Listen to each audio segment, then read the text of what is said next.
Take the name, it is hyper and this is sensitivity. So normally when an antigen enters the body's immune system will respond to that antigen. And always it should be an equal response. The amount of the antigen coming and the immune system response should be equal and balanced. Sometimes what happens, the response of the immune system is more compared to the amount of antigen that is present. Exaggerated, increased response. That is not proper, inappropriate or exaggerated increased response. So that increased response is known as hypersensitivity. Did you understand this? Hypersensitivity is the increased response of the immune system. Normally for the antigen there should be equal response. The antigen is there, immune response should be equal. But the immune response, if it is more or very high, then it is known as hypersensitivity. Okay? So our objectives, we'll see what are the different types of hypersensitivity. As already discussed by Osama. Where is Osama? Today's seminar, different types of hypersensitivity. We'll classify them and also we'll see the mechanism of each hypersensitivity reactions and what are the diseases they will produce in the body and how you will diagnose this hypersensitivity reaction. So the first is the definition. So the definition is the immune response that is exaggerated. Exaggerated means that is increases, overreacting. That is more than that is required. Is exaggerated. More is exaggerated. The immune response that is exaggerated and inappropriate. Inappropriate is not equal to the amount of antigen. The amount of antigen and the amount of immune response are not equal. So that is inappropriate. So antigen is there, but our immune response is giving an exaggerated and an inappropriate response by the immune system. This hypersensitivity. And this hypersensitivity reaction will be harmful to the host. Because when this immune response is high, apart from the antigen, it will also have an effect on the host own tissues, like autoimmune diseases. So there is a high overlap between autoimmune diseases and hypersensitivity reactions. In autoimmune diseases, we studied that there is reaction to our own cells. Hypersensitivity also to the antigen, there is an increased response, but that increased response can also be harmful to our own body. So that is hypersensitivity. So definition is clear? Yes. In simple words, it is increased response. Normally to the antigen there should be equal response. But in hypersensitivity there is an increased response to the antigen. So the second point to here is that the first interaction of the antigen and the immune system will not cause an hypersensitivity reaction. The first interaction between the antigen and the immune system is known as sensitization. This is the modification of the immune system. The immune system changes itself. First interaction between the antigen and the immune system. The antigen is entering the body. The body will not in the first time itself mount an immune response to that antigen.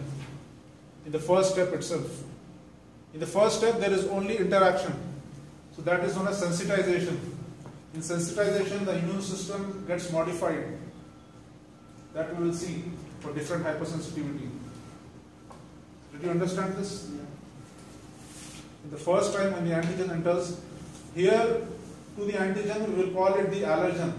The antigen in the hypersensitivity reactions is known as allergen. So allergen and the antigen both mean the same. But allergens are those antigens that will cause hypersensitivity. Any antigen that will cause hypersensitivity, that will cause increased response of immune system is known as an allergen. So when the allergen enters the body for the first time, there is no hypersensitivity reaction. There is only sensitization in the first time. Did you understand this? Yes. So say something. I am going repeating. You should say stop, I understand. If you don't say anything, I have to repeat again and again. Yes, stop and then go forward or something. Understand something. Or shake your head. If you are having difficulty in saying something, just nod your head. Understand? Not like this. Yes, Adulila? Yes. Stop it on the slide. On the slide. And when the antigen, the same allergen, enters the body for the second time, then there is the hypersensitivity reaction.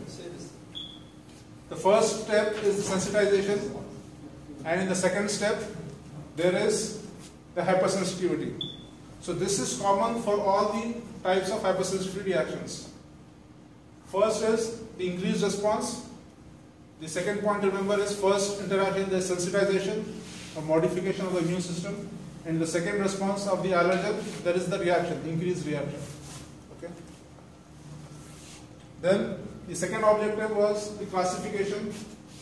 So as you all know, there are 4 different types of hypersensitivity reactions based on the time required by the immune system to mount an immune response. If the hypersensitivity response is within minutes or hours, it is known as immediate hypersensitivity.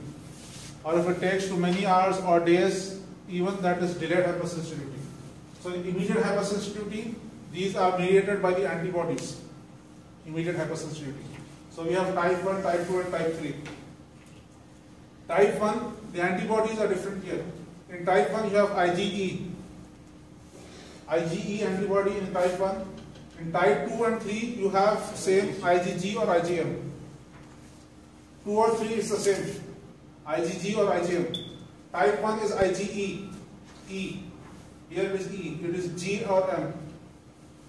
Delayed hypersensitivity is not antibodies. It is T cell mediated. So you have here the T cells. CD4 or CD8. The helper cells or the cytotoxic cells. CD4, CD8. So this is based on the time the hypersensitivity reactions are classified. Based on the time. Type 1 IgE. This is IgE. And type 2. Type 2, 3 both IgG or IgM both. Along with the complements. On 4, CD4, CD8. This is yes by T lymphocytes CD4 and CD8. So this is based on the time they are classified. So we'll go on to the first hypersensitivity. First hypersensitivity we said is by IgE. So we'll start with what happens normally. Normally when an antigen comes inside the body, it is taken by the antigen presenting cell like macrophage.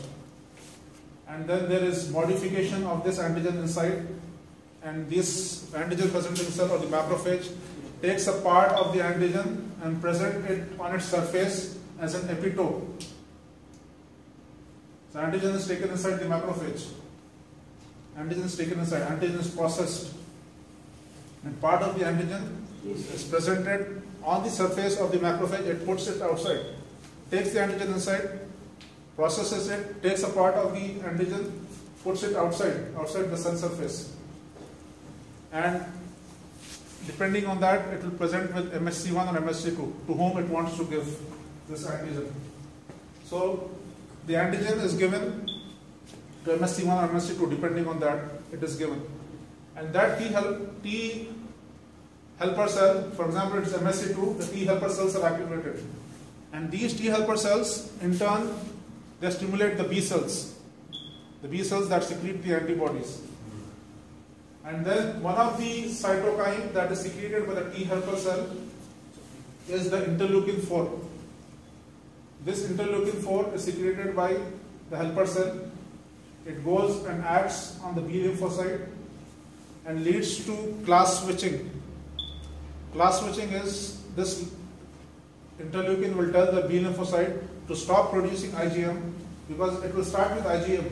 Yes. Then it will do class switching. They say stop IgM, now start producing IgE. So now the B lymphocyte will start producing IgE. And IgE antibody is cytotropic. It will not be free in the serum, in the blood. It likes to go and attaches to the cell surface. So IgE will go and attach to the cell surface of the mast cells and the basophils. 2 cells it will go and attach itself. Mast cells and basophils. So this is the first exposure. In the first exposure, the allergen entered the body. The allergen is taken inside by the antigen presenting cell. Antigen presenting cell take it to the T helper cell. T helper cell will secrete interleukin 4, and this B lymphocyte will now produce IgE. So this is the first, and this IgE will now go and attach to the mast cells and basophils. T helper cell secretes interleukin 1, 4. interleukin 4, Yes. and IgE antibodies.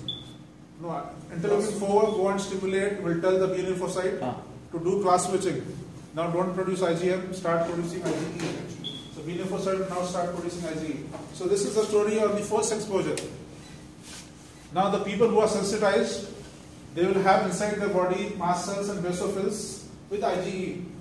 They will be there in their blood, inside. Now the antigen or the allergen enters the body for the second time.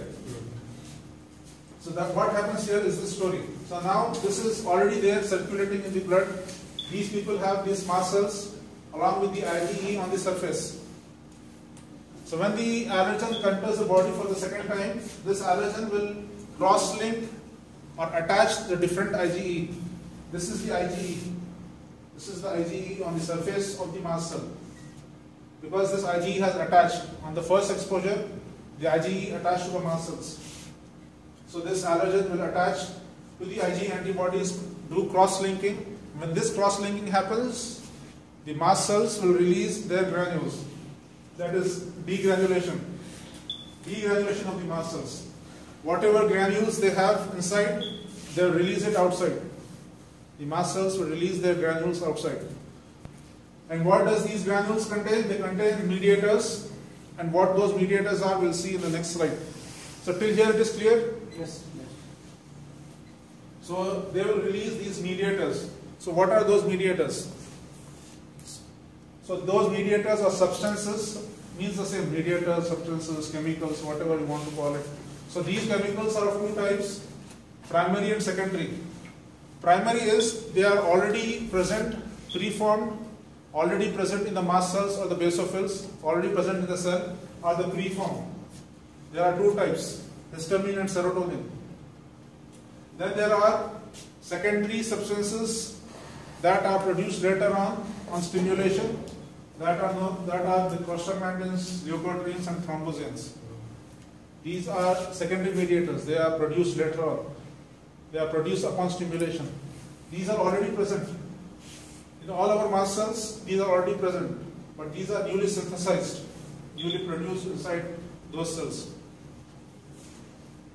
The actions of all the mediators are common, but histamine and serotonin have extra actions that are the Wheel and flare reaction. Wheel is the increase in the fluid collection, that is the swelling that you see. It's the wheel. You know, there will be swellings on the skin. That is known as a wheel. And the flare is the redness. Redness is known as the flare. People who have this Wheel and flare reaction, they will have swellings on the body and there will be redness. Swelling and redness. So that is Wheel and flare. And also these mediators also stimulate the peripheral nerve endings that are present in the skin, and this will cause burning and itching sensation and also pain sensation. So when these are released, the person will feel burning in the skin or itching, and also he will feel pain in the skin. So these are for the primary mediators, and then all of these together have some common actions. For example, in the respiratory tract, in the lungs, they have action on the smooth muscles of the respiratory tract, that is known as the bronchi. The respiratory passages are bronchi. So they have action on the smooth muscle of the bronchi. They cause constriction or contraction of the smooth muscle of the bronchi. So the lumen gets narrower. So that is known as bronchospasm. The lumen, the passage of the respiratory bronchi will get narrow. That is spasm of the muscles. That is bronchospasm. And also it has an effect on the secretion of the mucus glands that are present in the respiratory epithelium. So this mucus glands in the respiratory epithelium will increase their secretions.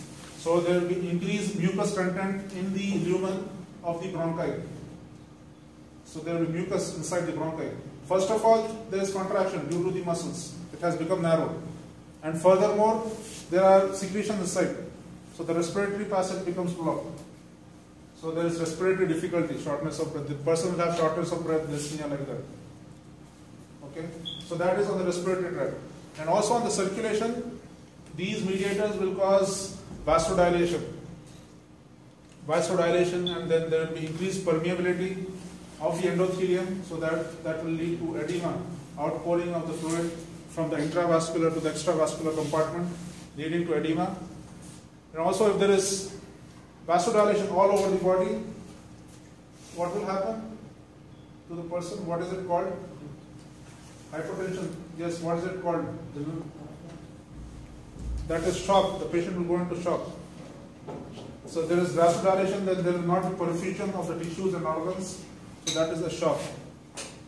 And also it has an effect on the gastrointestinal system, wherein there is increased fluid secretion inside the GIT tract, and also there is increased motility of the intestines, that is known as peristalsis. The movement of the intestines is peristalsis. So if there is increased movement plus increased fluid in the GIT tract, both of them together, there is fluid and there is movement. So what will happen? It can have vomiting, it can have diarrhea. Both vomiting and diarrhea. First of all, there is increased fluid secretion and there is increased movement of the intestinal tract. So both of them together will lead to vomiting and diarrhea.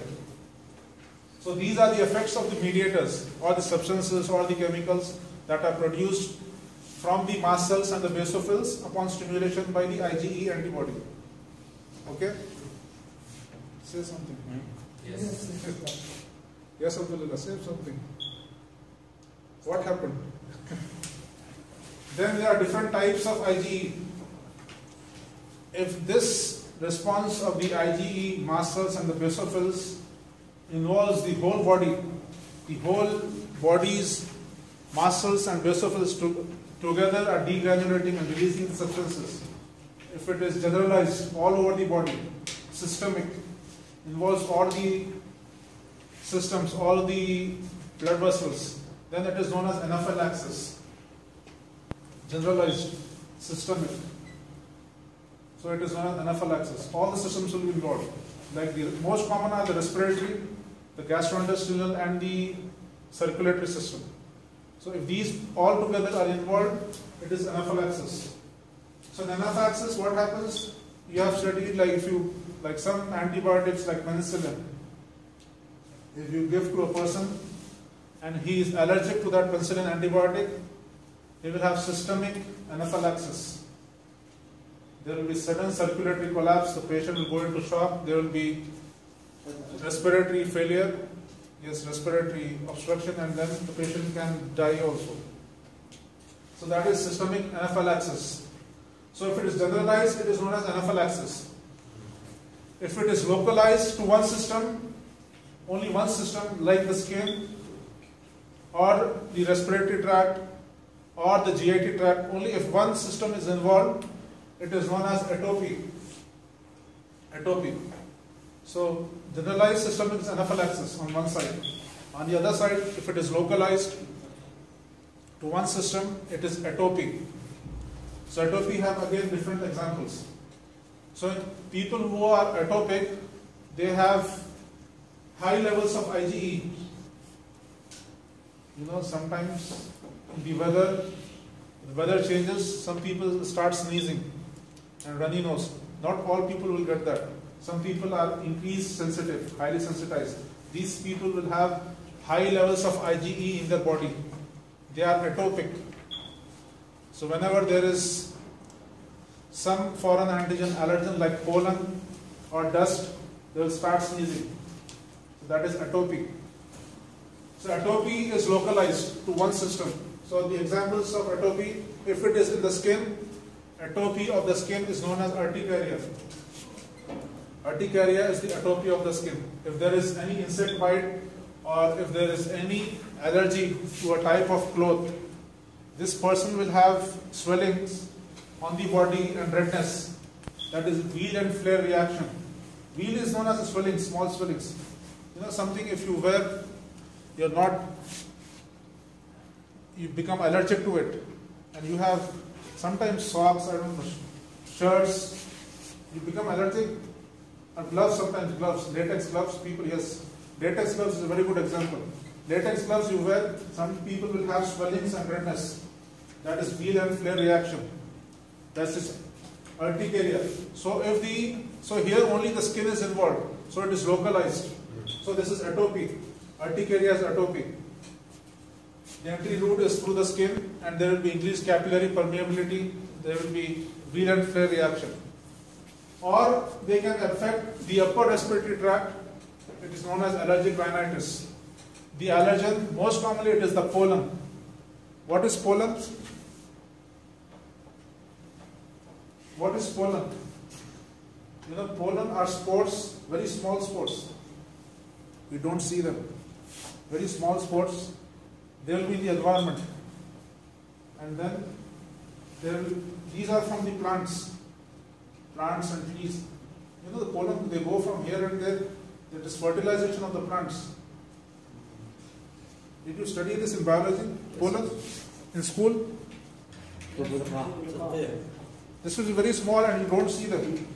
And they will enter through your respiratory tract, they will enter your nose. And people who are allergic, who are sensitive, who have high IgE levels, they will go atopic reaction. These will have, that pollen will increase the sensitivity, increase the capillary permeability, and that fluid will be coming out through your nose. That is known as allergic rhinitis. This is due to allergy. Rhinitis is inflammation of the nasal mucosa. The mucosa in the nose, and then inflammation is rhinitis. So this pollen will enter your upper respiratory tract in the nose and will cause this type 1 hypersensitivity leading to runny nose and sneezing. That is type 1 hypersensitivity. Did you understand this? Yes. This can be pollen or this can be dust that will enter by inhalation, enter your nose. Not all people will be sensitive. And this pollen will be traveling when the weather changes. When it becomes colder, this pollen will be traveling in the trees and everywhere. And also in the lower respiratory tract, these allergens can go into the lower respiratory tract, and then they can cause constriction of constriction of the respiratory passages, increased mucus secretion that causes respiratory difficulty. So that is asthma. Asthma you might have heard. The people will have sudden breathing difficulty. They are not able to breathe. You give them inhalers, bronchodilators. So that is asthma. Asthma is common in people. And this allergic rhinitis is also very common. When the weather changes, you get runny nose. That is allergic rhinitis. Asthma is lower respiratory tract, respiratory difficulty in people. And sometimes there is food allergy also. Some people eat the food and there is allergic reaction. This is different from food poisoning. In food poisoning, the food is okay, patient's immune system is okay, the pathogen is causing the problem in food poisoning. Here in food allergy, there is no pathogen. This food is acting as an antigen and causing what the mechanism we discussed earlier. The food antigens is binding to the IgE and causing the reaction. So in food allergy, there is no pathogen, but there is vomiting and diarrhea. And sometimes there is pruritus, itching also, itching all over the body. So this is clear? Yes. So this is anaphylaxis. These four are examples of atopy. Atopy means localized, related to one system. This is the skin, this is the respiratory tract, this is the gastrointestinal tract. Okay? So how do you diagnose these? First is you do the history taking. You ask the patient before you give the penicillin injection. It is always important that you ask the patient. As Abdullah said in today's seminar about the precautions. History taking, you said in the seminar today. History of the patient. You have to take the history of the patient. Ask the patient whether he is allergic.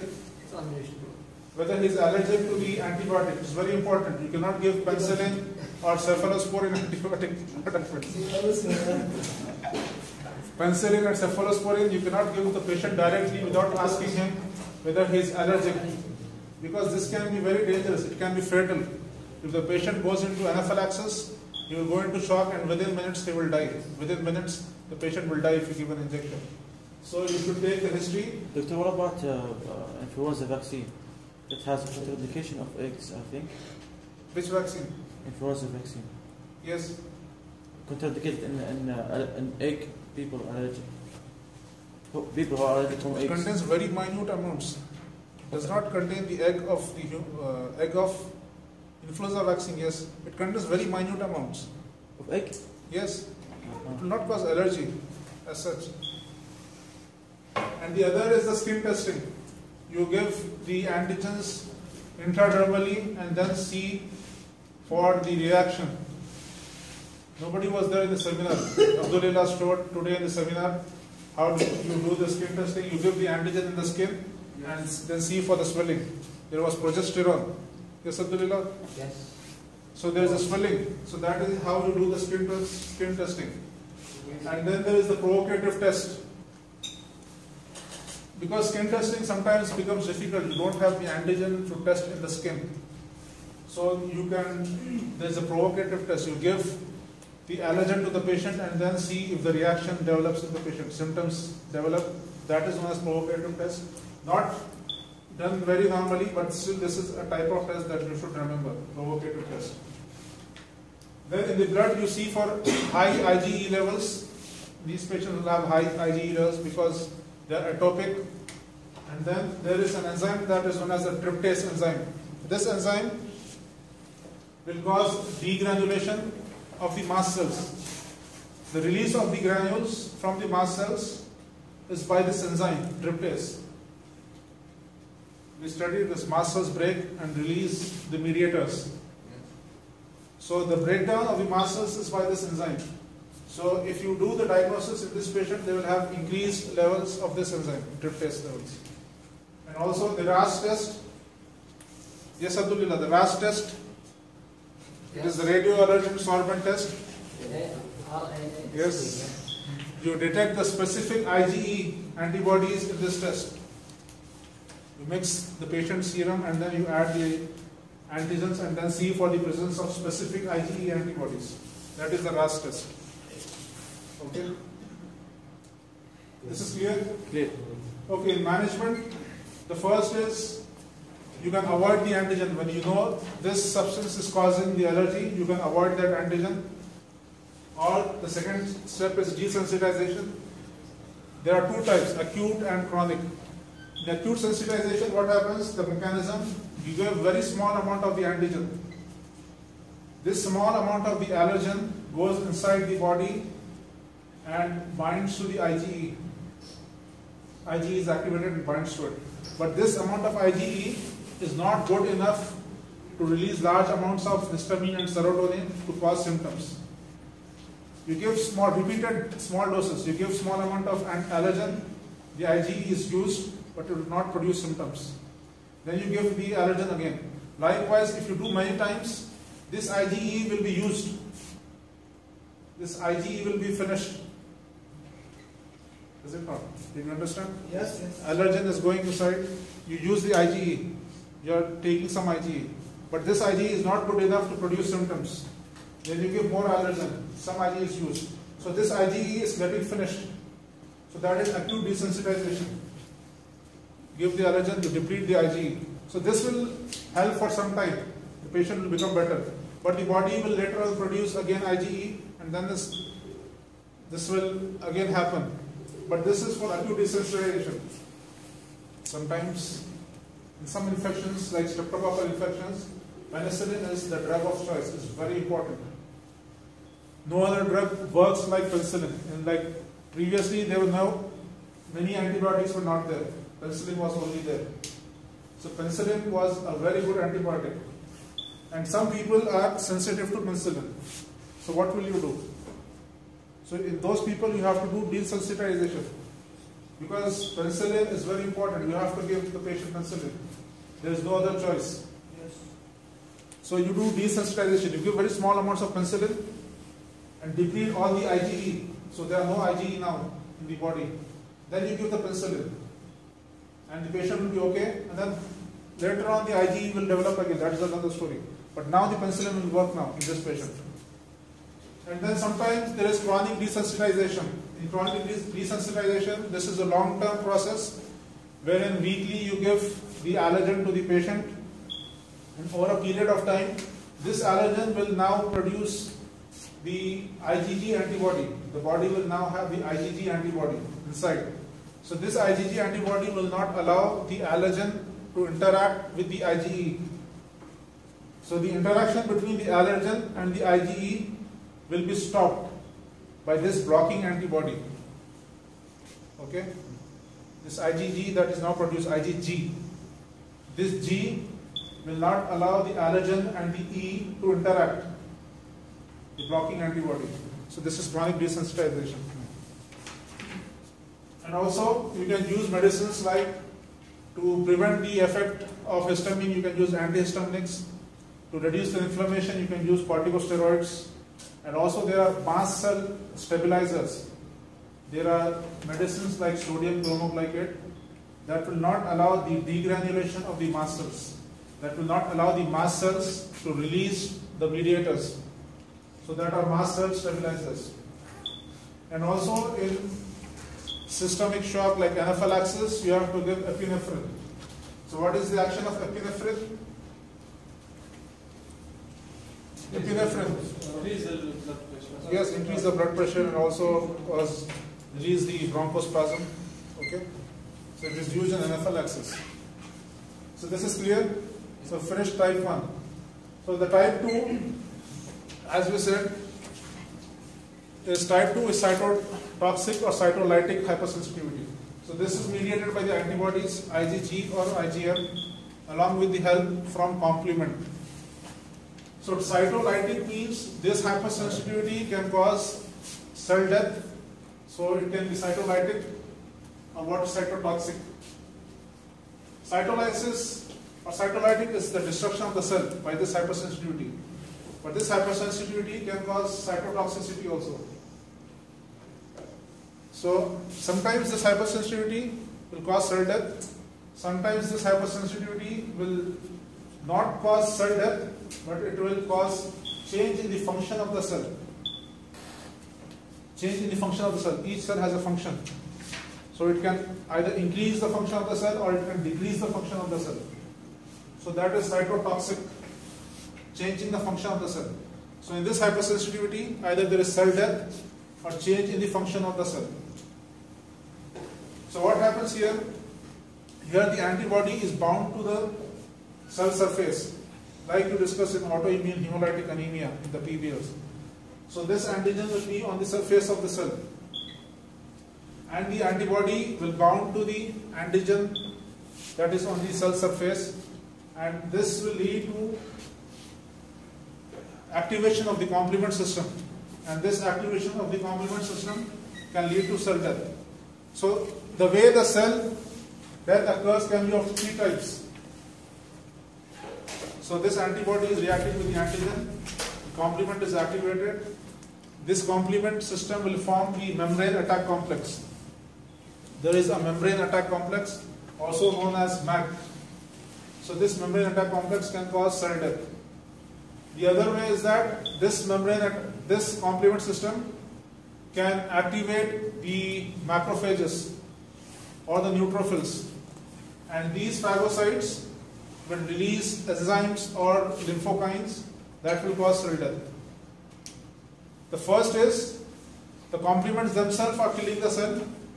The second is the complements are calling the phagocytes to kill the cell. The third is the complements are not involved, the antibody itself can kill the cell. So that is known as ADCC, that is this antibody dependent cellular cytotoxicity. Without the complement system, the antibody directly can cause cell lysis or cell death. So these are 3 mechanisms by which cell death can occur: by complements, by phagocytes, or by the antibody itself. So this is cytolytic. So as we said, the other type is cytotoxic. Sometimes this antibody attaches to the antigen on the cell surface but it will not cause death of the cell, but it will change its function.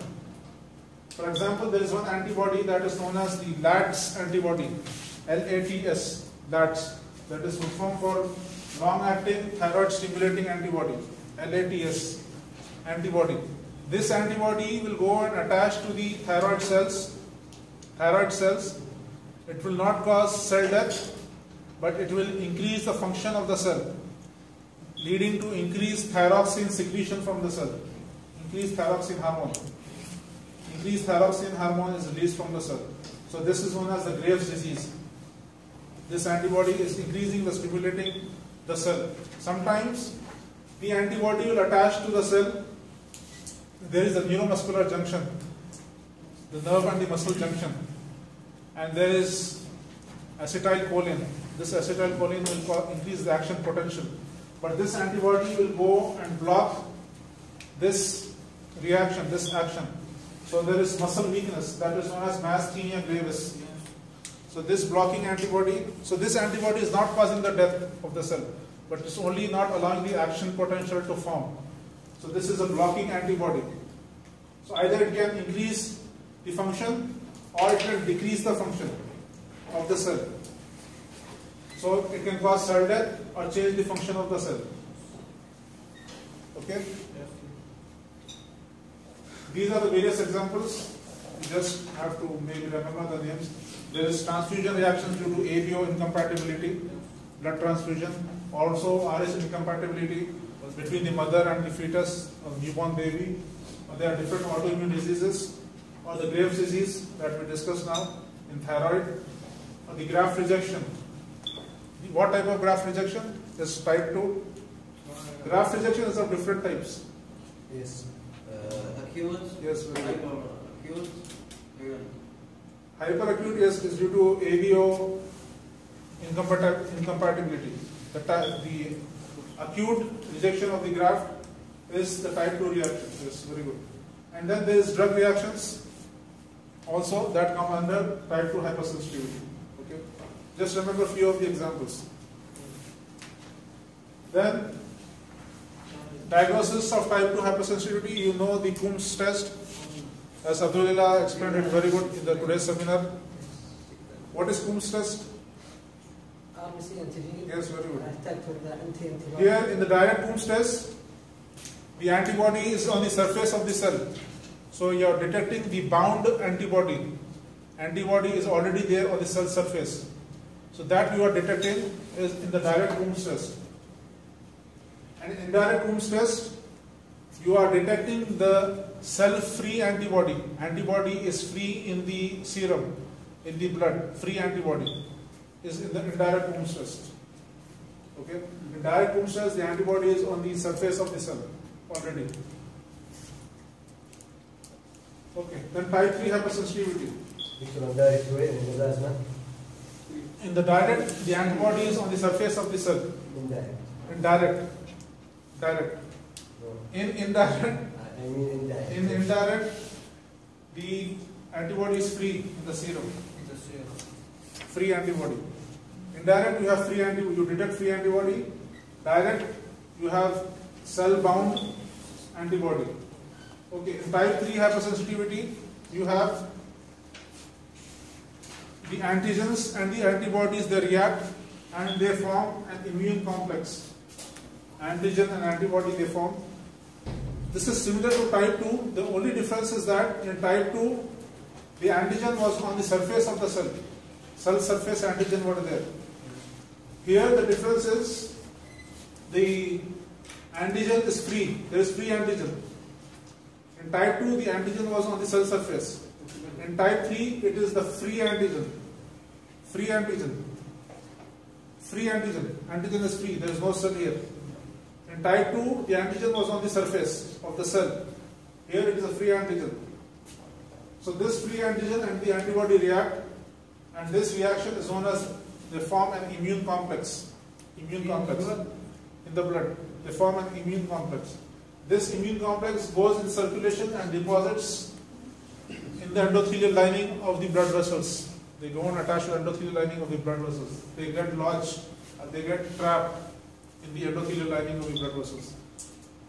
And this endothelial lining, when they are trapped, the complement is activated.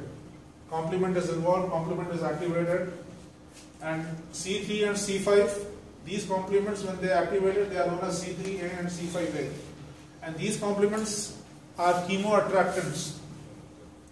That is, they attract the neutrophils. They attract the neutrophils towards the site. So they are known as chemoattractants. C3A and C5A are chemoattractants. They attract the neutrophils, and when the neutrophils arrive at the site, they release the enzymes, lymphokines, that cause destruction of the tissues, destruction of the endothelial lining, and breakage of the blood vessel. Sometimes, and the second mechanism is that these neutrophils, they attach to the platelets and they form thrombi. They form thrombi, microthrombi.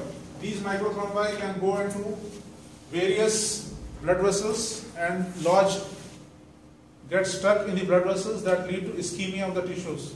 Ischemia and necrosis of the tissues. What are you reading? Work? Okay. Reading? Here? Okay. Everybody is reading something. For the OSPE, Nasser, what are you reading?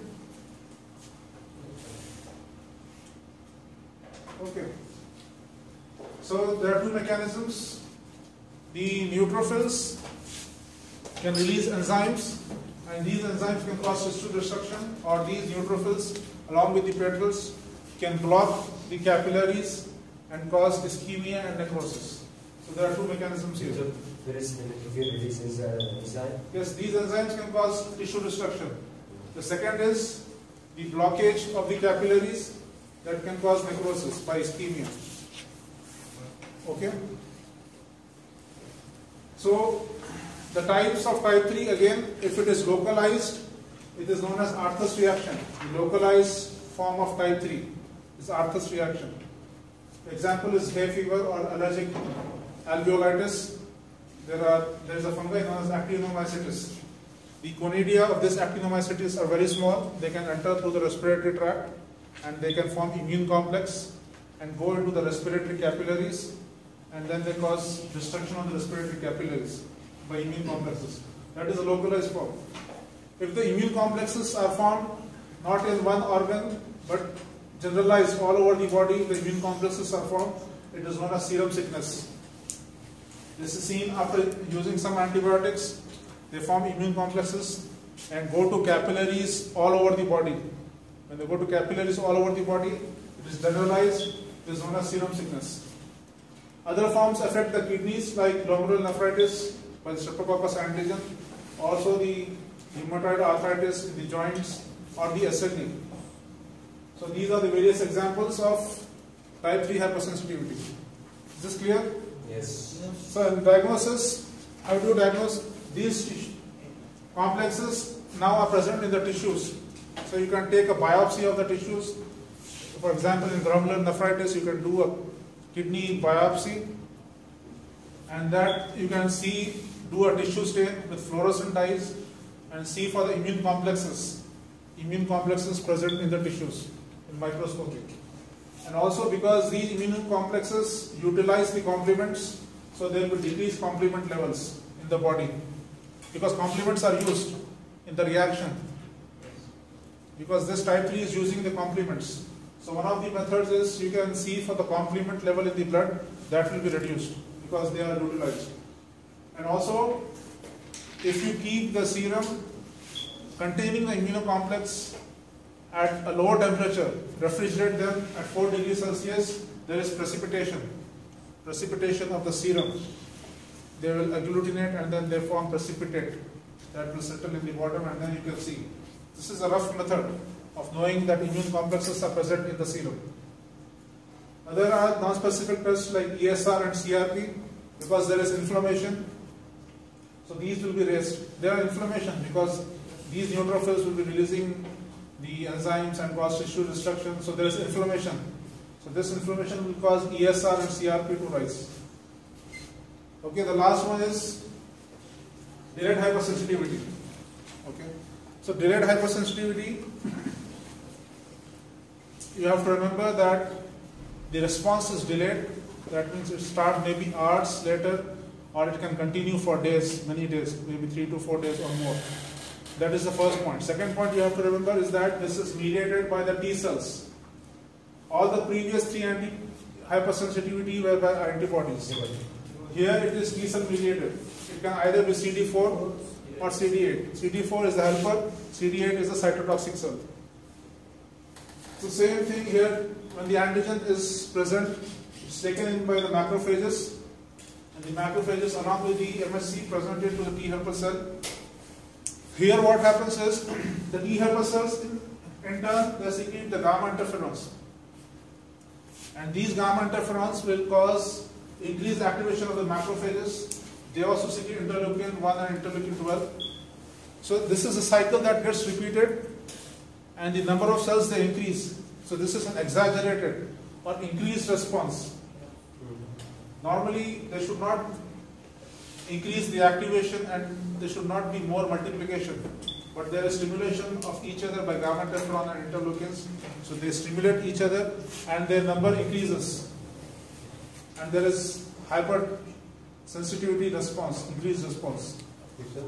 First antigen take by multiply. Yes, this is the normal routine. Yes. This is what happens. So it presents an epitope. This is the epitope. This antigen is taken, it will not present the whole antigen on the surface. It will present an epitope along with the MSC2 protein on its surface. This is the epitope and this is the T cell receptor. And they will stimulate themselves and increase in number. So type 4 is again of two types. There is the granuloma and tuberculin type, wherein the T helper cells and the macrophages are involved. They secrete the lymphokines that will increase the fluid accumulation. So that is seen in the tuberculin testing, tuberculin or the PPD, Mantoux testing. When you do it in the skin, there is a wheal and flare, increased reaction, swelling. So that is known as the tuberculin type. See in tuberculosis PPD testing or lepromin test in leprosy. And then you have the granuloma type. In granuloma type, sometimes there are organisms like Mycobacterium that stay intracellular and they escape the host immune system. So the body forms a granuloma around them. So this type of hypersensitivity is the granuloma type of type 4. One is the tuberculin in the skin, other is the granuloma. Both are almost similar, so that is why we study them together, granuloma and the tuberculin type. So you have the tuberculous Mantoux testing and also the granulomas formed by Mycobacterium. The second type is the contact dermatitis type that involves the CD8 or cytotoxic T lymphocytes. You know, there are some antigens that are called as haptens. What are haptens? Small molecule bound to macromolecule. But what is significance? Haptens are antigens that are very simple molecules that they are not immunogenic. That means these haptens cannot induce an immune response inside the body. If this happens enter our body, though they are foreign, though they are antigenic, but because they are very simple, our body cannot understand them and there is no immune response. So those are haptens. They are simple molecules, cannot induce immune response. They are not immunogenic. So these haptens are present in various chemicals, metals or drugs. You know, when you wear some jewelry or some watches, there is a reaction. You know, that is known as contact dermatitis. Some watches, some metal watches, some people are allergic to some type of metals. And when they wear watches or some jewelry, they have this red skin. That is contact dermatitis. So these metals, these have this hapten. And when they attach to the skin, they attach with the proteins in the skin. And then they become a complete antigen. The hapten attaches with the skin proteins together. When they combine, now they become immunogenic. Now they will induce the response, immune response. So what immune response? Now the CD8 cells are activated and they come and do lysis of the skin cells. So that is the contact dermatitis type. It happens in the metals combined with the skin proteins and they induce the CD8, stimulate the CD8 cytotoxic lymphocytes. Okay? Is this clear? Yes. So there are two types, CD4 macrophages and here CD8 cytotoxic. Okay, the last slide. So the diagnosis of type 4 hypersensitivity, the diagnosis, as Abdullah said in his seminar, there was there in your seminar. Yes. Yes, there is a patch test. In the patch test, you have a patch like a paper. On that patch, you have different antigens. Many antigens on that patch. And you put that patch on the patient's back or on the hand or even on the abdomen. And then you remove that patch, and on that specific area, you have to remember which area is for which antigen.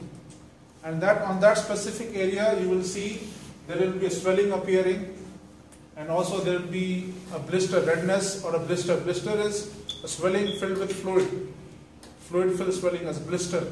Blister or vesicle. Vesicle or blister that will appear maybe after 24 to 48 hours or maybe after 3 to 4 days.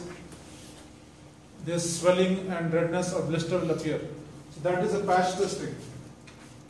Patch testing. This is different from the skin testing. In skin testing, intradermal testing, we only use a specific one antigen and put it intradermally. You put it inside the skin, in skin testing.